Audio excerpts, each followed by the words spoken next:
जय श्री कृष्ण दोस्तों, बीएसएनआर फैमिली में आपका स्वागत है। दोस्तों, सावन का महीना बहुत ही श्रेष्ठ माना जाता है। देवों के देव महादेव त्रिकालदर्शी हैं और महाकाल कहलाते हैं। जितने भी देखिए तंत्र मंत्र, जितने भी टोने टोटके होते हैं या जितने भी कह लिए भूत प्रेत हैं, सभी भगवान शंकर के अधीन माने जाते हैं। इसीलिए सावन के महीने में अगर आप कोख बंधन के लिए इस उपाय को करेंगे तो निश्चित ही आपका कोख बंधन खुलेगा और आपको संतान की प्राप्ति अवश्य ही होगी।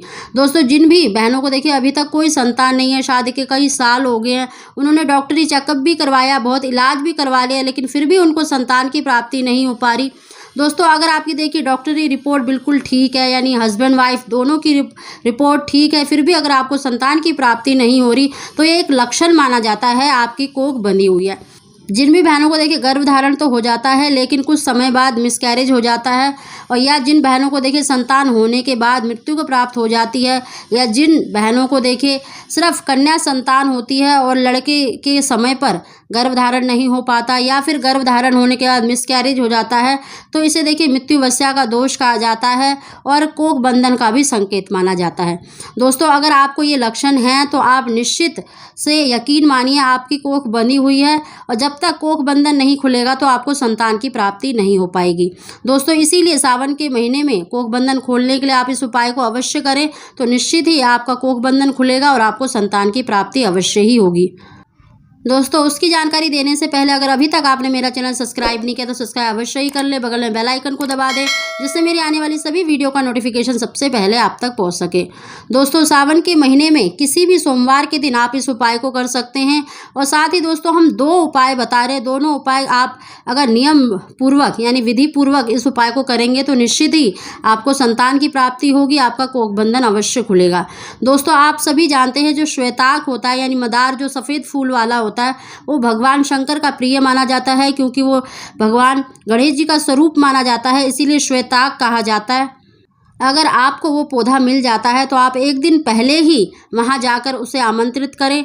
दोस्तों, सबसे पहले तो उसी की कोशिश करें कि आपको सफ़ेद फूल वाला मदार मिल जाए। अगर बाई चांस आपको नहीं मिल पा रहा है तब आप नीले फूल वाला मदार भी ले सकते हैं, लेकिन दोस्तों दोनों का नियम एक ही है कि आपको एक दिन पहले ही जाकर या कुछ घंटे पहले ही जाकर आमंत्रित करना है।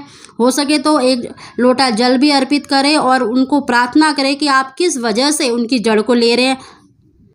सावन का महीना है और देखिए जो मदार होता है वो गणेश जी का स्वरूप माना जाता है, यानी भगवान शंकर का प्रिय पुत्र स्वरूप माना जाता है। तो आप सच्चे मन से प्रार्थना अवश्य करें कि हे मदार, हम आपकी इस जड़ को कल लेने आएंगे, इस कार्य के लिए हम आपकी जड़ को ले रहे हैं, तो आप हमारी मनोकामना अवश्य पूरी करें।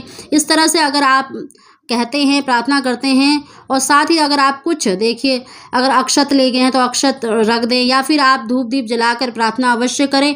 और कुछ घंटों के बाद, अगर ज़्यादा दूर है तो कुछ घंटों के बाद, नहीं तो आप दूसरे दिन जाकर मदार की जड़ को ला सकते हैं।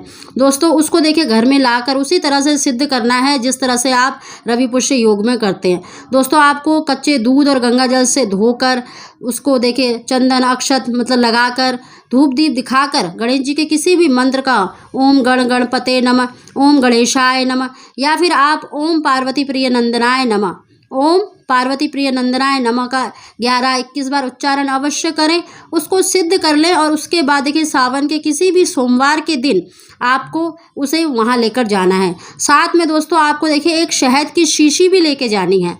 आप कोई भी छोटी शहद की शीशी लेकर जाएं और दोनों वस्तु को लेकर आप शिव मंदिर में जाएं, वहाँ पर मतलब शिवलिंग पर जलाभिषेक करें या पंचामृत से अभिषेक करें, चंदन अक्षत लगाएं, और पूजा करने के बाद आपको शिवलिंग पर उस मदार की जड़ को अर्पित कर देना है, चढ़ा देना है, और साथ में आपको शहद की शीशी भी चढ़ा देनी है।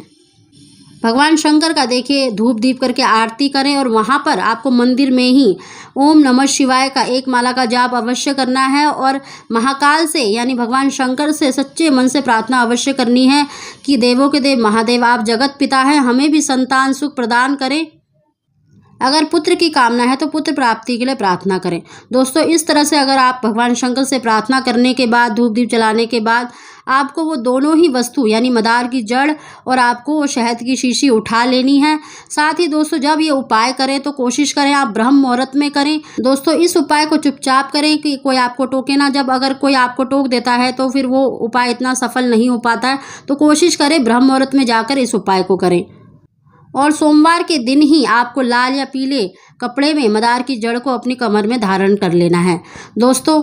साथ ही आपको देखिए मंगलवार यानी सावन के मंगलवार या फिर शनिवार के दिन आपको ये जो दूसरा उपाय है उसे करना है दोस्तों। जो आपने शहद की शीशी शिवलिंग पर चढ़ाई है उसको आपको देखिए एक मिट्टी का कोई भी बर्तन ले लेना है, कोई कुल्हड़ ले लें, कोई हांडी ले लें छोटी सी जिसमें वो शहद आ जाए दोस्तों। उसे मंगलवार के दिन या फिर मतलब शनिवार के दिन जिस भी स्त्री के देखिए संतान नहीं हो रही है या फिर मिसकैरेज बार बार होता है या फिर बच्चा होने के बाद मृत्यु को प्राप्त हो जाता है तो उसके ऊपर से उस शहद को देखिए उस हांडी में डालकर उस औरत के ऊपर से आपको 7 बार उसार लेना है। आप क्लॉकवाइज यानी सीधी तरफ से ही 7 बार उसार दें और शमशान की मिट्टी में उसको दबा देना है या शमशान से टच होती हुई मिट्टी में आपको इसे दबा देना है। यकीन मानिए आपको निश्चित ही सभी दोषों से, सभी कोख बंधन से, कैसा भी बंधन हो सभी से मुक्ति अवश्य मिलेगी दोस्तों। सावन के महीने में आपको एक बार इस उपाय को अवश्य करना है। कोशिश करें दोस्तों अगर आपको सफ़ेद फूल वाला मदार मिल जाए तो बहुत ही श्रेष्ठ है क्योंकि शास्त्रों में उसी का वर्णन किया गया है। अगर आपको ना मिले तो आप नीले फूल वाला भी मदार ले सकते हैं दोस्तों। जिस प्रकार मैंने बताया है उसी विधि से आपको करना है। एक दिन पहले जाकर आमंत्रित अवश्य करें और सच्चे मन से करें तो महाकाल की कृपा से आपको निश्चित ही कोखबंधन खुलेगा और संतान की प्राप्ति अवश्य ही होगी दोस्तों। इस उपाय को आपको देखिए गुप्त तरीके से करना है, इसलिए कोशिश करें कि सोमवार के दिन जो आप उपाय कर रहे हैं वो आप ब्रह्म मुहूर्त में ही करें और उसी दिन आपको उस मदार की जड़ को अपनी कमर में धारण कर लेना है दोस्तों। अगर आप इस उपाय को करेंगे तो निश्चित ही आपको संतान की प्राप्ति होगी, भगवान शंकर की कृपा आप पर अवश्य होगी। साथ ही दोस्तों देखिए सावन का महीना है तो सावन के 4 सोमवार है, आप चारों सोमवार में व्रत अवश्य करें, भगवान शंकर का पूजन अवश्य करें। जो हम चैनल में उपाय बताते हैं उनको भी अवश्य करें तो भगवान शंकर की कृपा से आपको संतान की प्राप्ति अवश्य होगी। जिन भी बहनों को देखिए पुत्र की कामना है तो उन्हें पुत्र की प्राप्ति अवश्य ही होगी दोस्तों। अगर आपको हमारी जानकारी वीडियो पसंद आई हो तो इसको लाइक अवश्य ही करें। आप सभी को जय श्री कृष्णा।